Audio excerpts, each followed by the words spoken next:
రాజకీయ పార్టీల ప్రచారానికి వార్తలు వినియోగపడతా ఉన్నాయా అంటే పత్రికలలో వచ్చినటువంటి వార్తలు ఈ రాజకీయ పార్టీలు తమ సొంత డబ్బా కొట్టుకోవడానికి ఏమన్నా ఉపయోగపడుతున్నాయా, పత్రికలు కూడా దానికోసమే రాస్తున్నాయా ఏందని అడిగితే పత్రికల మధ్య స్పష్టమైన విభజన ఉందట. తెలంగాణలో ఉన్నటువంటి పత్రికల మధ్య స్పష్టమైన విభజన. నమస్తే తెలంగాణ మన తెలంగాణనేమో బీఆర్ఎస్ నాయకుల వ్యాఖ్యలు ప్రభుత్వంపై విమర్శలు ఎక్కువగా చూపించిందట. ఏది నమస్తే తెలంగాణ మన తెలంగాణ బీఆర్ఎస్ నాయకుల వ్యాఖ్యలు ప్రభుత్వంపై విమర్శలు ఎక్కువగా చూపించిందట. ఇక దిశ వచ్చేసి బీసీలకు కాంగ్రెస్ మోసం అనే పాపులిస్టు ధోరణిలో వార్తలు రాసిందట. అంటే దిశ పత్రిక బీసీలకు కాంగ్రెస్ అన్యాయం చేసిందనేటువంటి వార్తను ఆ పాపులిస్ట్ ధోరణిలో రాసిందట.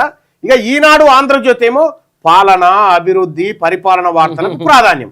వార్తలు ప్రజలకు సమాచారం ఇవ్వడం కన్నా పార్టీ నెరేటివ్ను బలపరుస్తున్నాయి. ఈ పత్రికలు ప్రజలకు సమాచారం ఇచ్చుడు కాదు, ఆ పార్టీలకు డబ్బా కొడుతున్నాయి అనేది చాట్ జీపీటీ చెప్తున్నటువంటి మాట.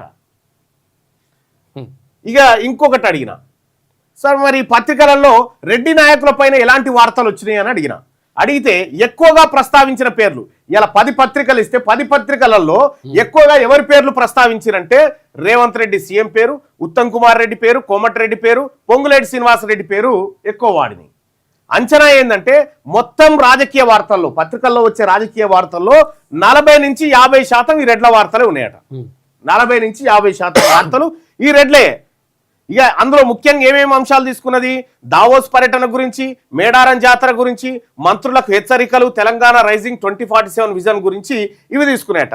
రెడ్డి నాయకత్వాన్ని ఎట్లా ఫ్రేమ్ చేసినాయి పత్రికలు అంటే రెడ్డి నాయకత్వం = పరిపాలన అభివృద్ధి విజన్ ఫ్రేమ్. రెడ్డి నాయకులు అంటే వాళ్ళు పరిపాలన అభివృద్ధి విజన్ ఫ్రేమ్ లో ఉన్నారని చెప్పి పత్రికలు తీసుకొచ్చినాయట. 40 నుంచి 50% వార్తలు రాజకీయ వార్తలు వాళ్ళేనట. చాట్ జీపీటీ చెప్పింది ఇది.